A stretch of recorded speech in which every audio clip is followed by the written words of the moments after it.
সেদিন দেখছিলাম চালের সন্দেশ, আজ বানিয়েই ফেললাম। দারুণ সুন্দর খেতে হয়, কেউ বুঝতে পারবে না এটা চাল দিয়ে তৈরি। গরম ঘিয়ে গোবিন্দভোগ চাল আর আনমোল বাদাম একটু ভেজে নিচ্ছি। এরপর এটাকে মিক্সিতে গুঁড়ো করব। দেখো, এবার ছোটো এলাচ ছাড়িয়ে নিয়ে দিয়ে এগুলো একটু মিশিয়ে দিলাম, দিয়ে একটু নেড়ে চেড়ে বেশ সুন্দর একটা গন্ধ ছাড়বে। তখন ঠান্ডা লিকুইড দুধের সাথে আমুল স্প্রে 4 চামচ 5 চামচ মতো মিশিয়ে নিচ্ছি।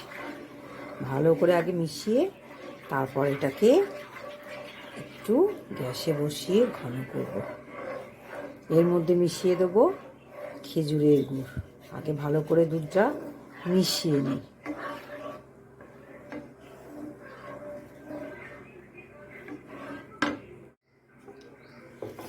দিয়ে দিলাম পরিমাণ মতো খেজুরের গুড়। এবার এটা ঘন হতে দেবো। চলো সেই ফাঁকে এই যে চালটা ঠান্ডা হয়ে গেছে, এটাকে একটু মিক্সিতে হালকা গুঁড়ো করে নিয়ে আসি। দেখো, এবার চালটাকে গুঁড়ো করেছি আধ গুঁড়ো মতো, দেখাতে ওটা ভুলে গেলাম। দেখো, ওটা দিয়ে এবার এটাকে হালকা ধিমে আছে বারবার নেড়ে যেতে হবে,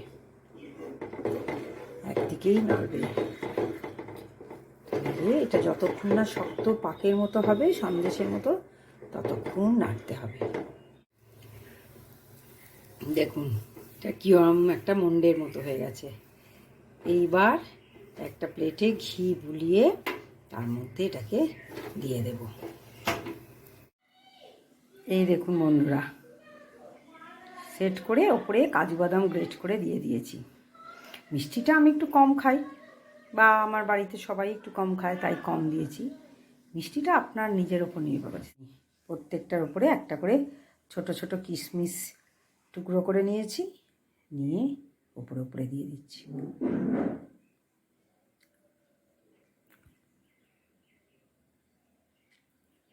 এই দেখুন, প্রত্যেকটায় দিয়ে দিচ্ছি একটা করে।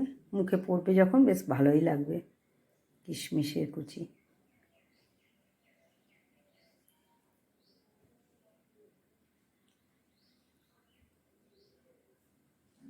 কেমন হয়েছে? দারুণ হয়েছে। জিনিসটা কি?